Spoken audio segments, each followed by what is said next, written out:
The issue that we're facing here is one that was only made known to us very recently. A piece of this native bush with beautiful old growth trees and which is a home to all these endangered species is set to be cleared for development. Essentially, we've got a development that was approved a long time ago under completely different legislation, and somehow that approval remains valid, which is very unusual. Looking at the computer database, it's mapped as biodiversity values. You cannot clear that without current assessment. It must be done within the last 14 days of gaining approval. Not 14 years, 14 days. It's got to be that current.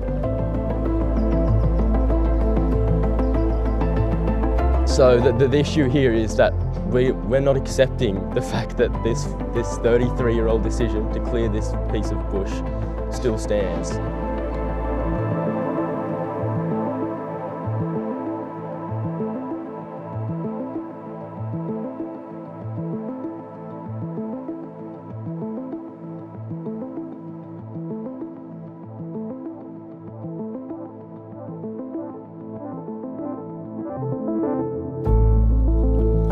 What we're dealing with here is something called zombie DAs.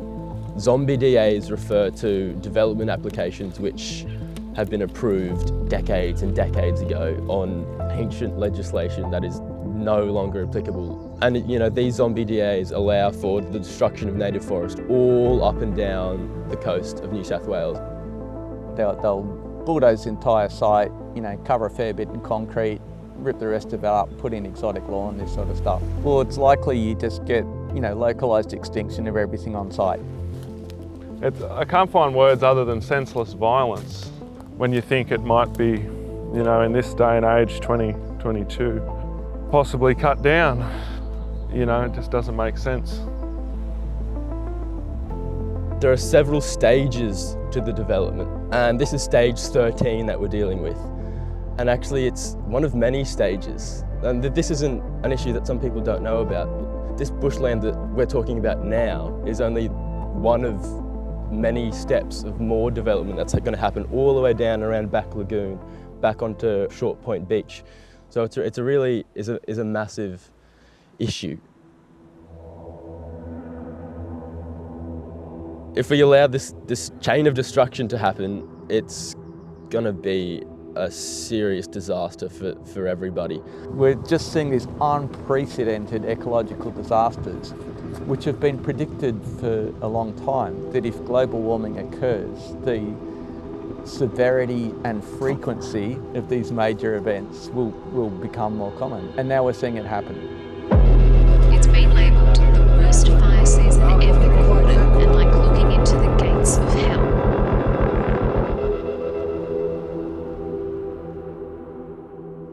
This forest was spared from some pretty catastrophic fires in 2019. This is like a little paradise, a little haven. These little forests that didn't get burnt in that catastrophe. We're lucky to have this.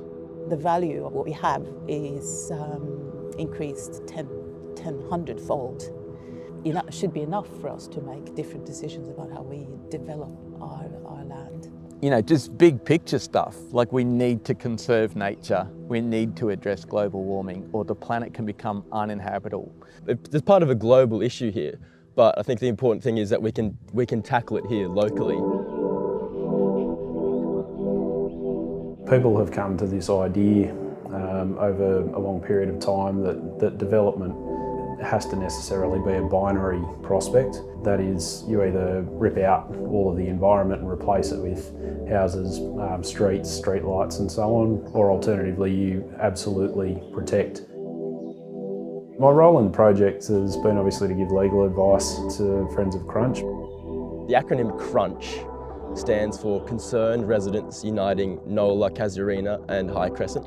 It's an association that we've set up to be representative of the community's call to stop this zombie DA, and we've set it up so we can, have a real direction for this movement.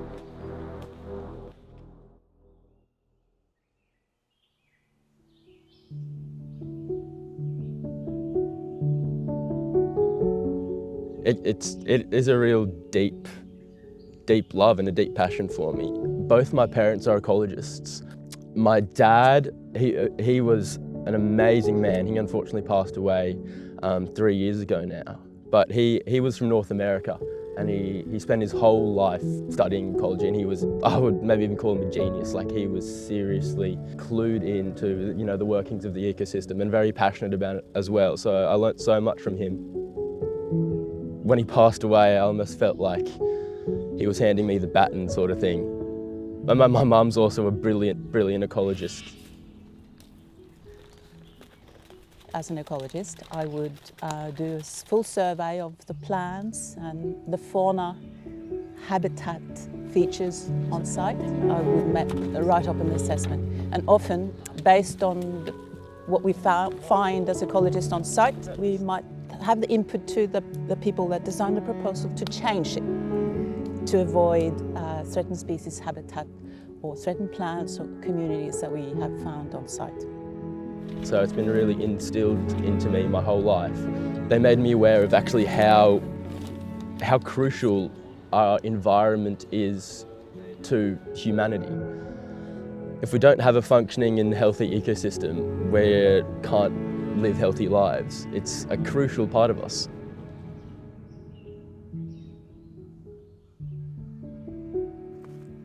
I was raised in this forest pretty much. Like, I grew up riding my bike and exploring these paths and just like going down into the bush, down into the valley there, down to Pages Creek.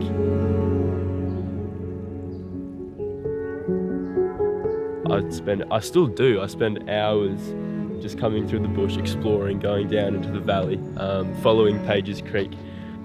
Yeah, there are a lot of memories attached to this forest for me, actually. Most of my free time would be spent, you know, out in these forests with these trees. So I've sort of grown up with them. So yeah, that's why I'm not about to let them be cut down in a hurry. Gonna do everything I can to protect them.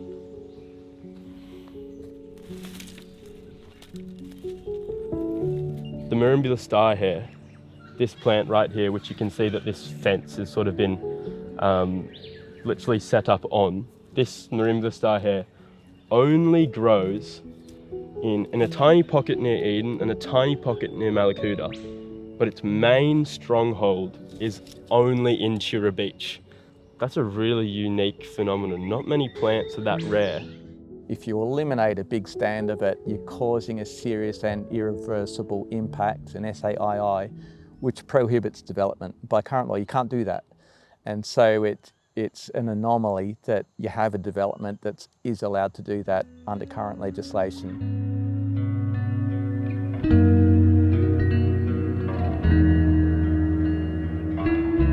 The natural beauty and the natural features of this area, it's so important, because this native bushland that I'm surrounded by on my property in Tura Beach is home to some of Australia's most endangered species. There seriously are countless endangered species that live in and around here. The yellow-bellied glider, the swift parrot, bandicoots and potoroos. I could go on. For that particular site, there are two fauna species that I am particularly concerned about. Both are threatened, both in the state of New South Wales and also nationally. The yellow-bellied glider, which is one of the 5 gliders that live here on the East Coast.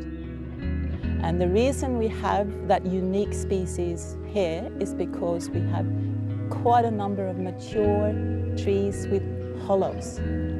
That is an absolute extraordinary asset, and people need to understand how important that is.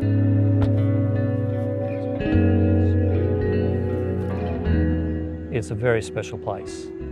So here at the edge of Mirador, I think it's important that we try and record what's there to show people that these species exist.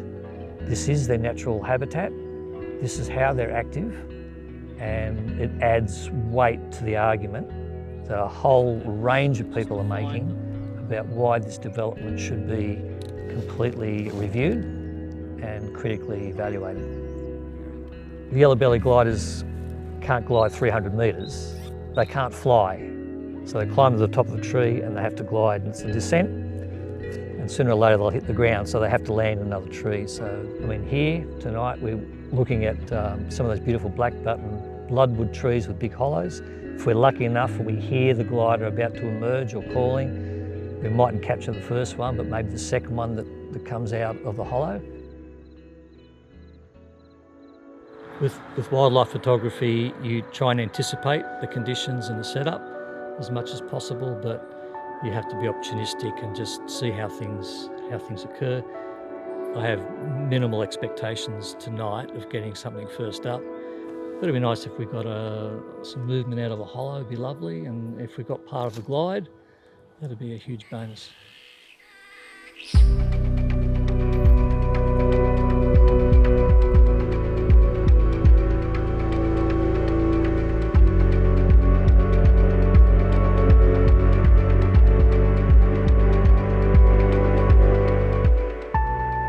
David Attenborough talks about the loss of our wild places, the loss of our biodiversity, and those things are interlocked. If we keep cutting away by aggregate, hectare by hectare of housing development, then we will lose this connectivity that gliders need, and they'll become isolated.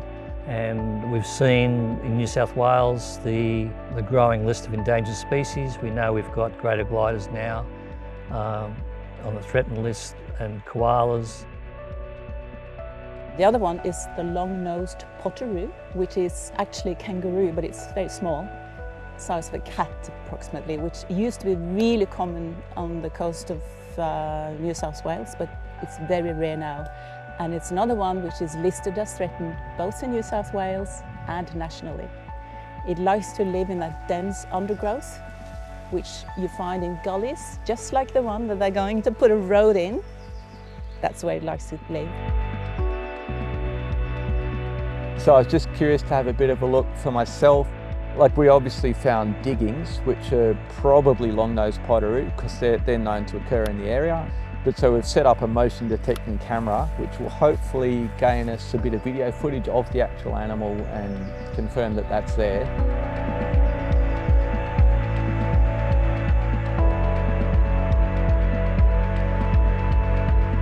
I'm trying to address why should we care about threatened species? Why should we care about the bush?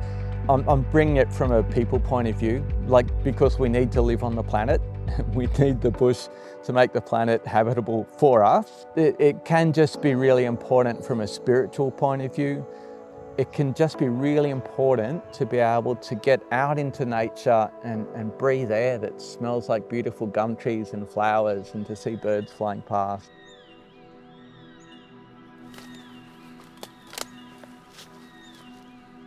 I've only got to stand near this tree and I know I feel good.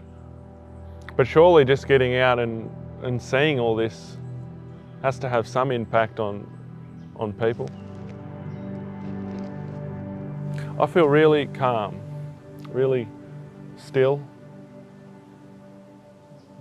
My mind feels really clear.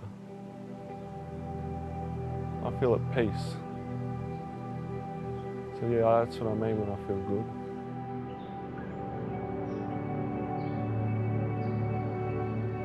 In our culture, we were given two very important gifts.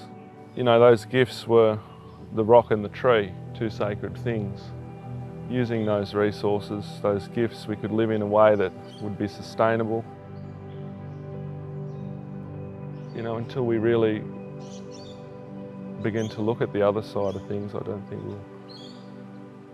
we'll see a lot of change, which is unfortunate, but it's every day at a time. We need more people singing the same songs.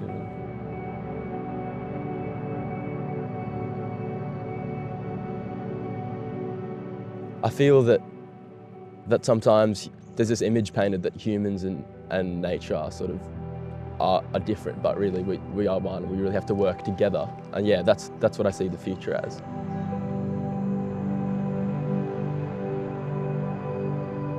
Nature shouldn't be trumped. It should be primary concern and work around it. Australians have a special responsibility because of our unique wildlife, that we protect them for generations to come. It's for our own safety, really. The time has come, really, to start doing that. You know, we have to think about development. It's death by 1,000 cuts. We need to take a much broader view of development. In this particular case, a couple of alternatives, viable alternatives, have become evident. The first of those is looking at the possibility of a land swap with the New South Wales Government. And the way that works is that the Crown Lands Department, who owns, manages and operates all of the Crown land in New South Wales, can make available other plots of land in return for this particular site. The second alternative is looking at the value of the site as a biodiversity stewardship site. We think, having seen the range of threatened, vulnerable and endangered species on this site, that there would have to be substantial inherent value in protecting this site. So the ball is really in the council's court. I think it's important that people in the community appreciate that they do have power, and it's very important that people don't just give up in situations where they think that they don't have the power to do things.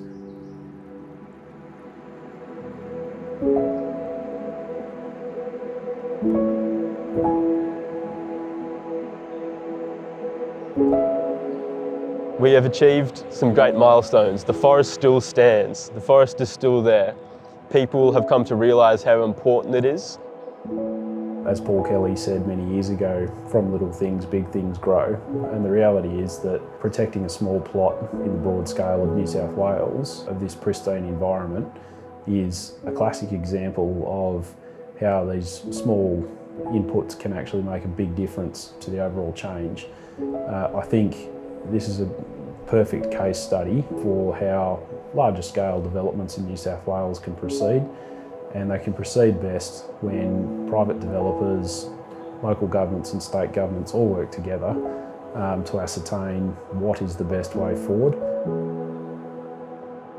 Developments need to be thought through for a long time. Complex ecological assessments and surveys need to be completed on developments. We can't let developments sit for decades. We can't even let them sit for, 5-10 years. They really need to be constantly monitored. And when a block of land is approved for development, the utmost care needs to be taken to ensure that it'll be a sustainable development. Native animals, native plants need to be a part of development. We have the resources, the knowledge, the experience, the skills, the technology to build an amazing, sustainable future. We just need to switch on and start doing it now.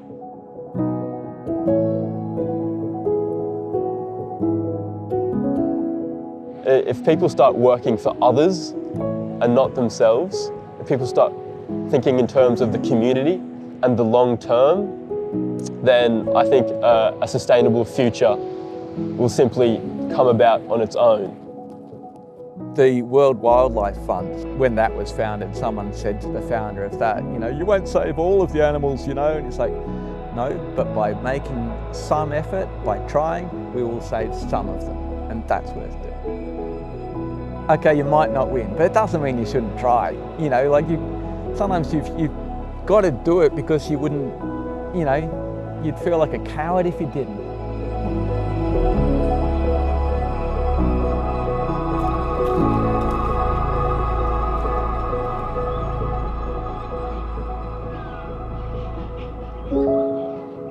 This forest is a symbol of hope. It shows that we can do something as a community. It shows that when we get together and all care about something, we can create change. I'm really optimistic that with this patch of beautiful forest, we've set a new agenda. I don't think I'm ever going to be done with this forest because I've got a relationship with it. It's part of who I am, it's part of my community. So yeah, I think as long as I'm alive, I'll be connected to this piece of forest. In terms of the movement to save it, there's still things to be done. There's still people who need to hear this story. So I'm going to keep telling the story of the Tura forest, and I'm going to keep putting myself out there to do anything I can to protect it, whatever that may be.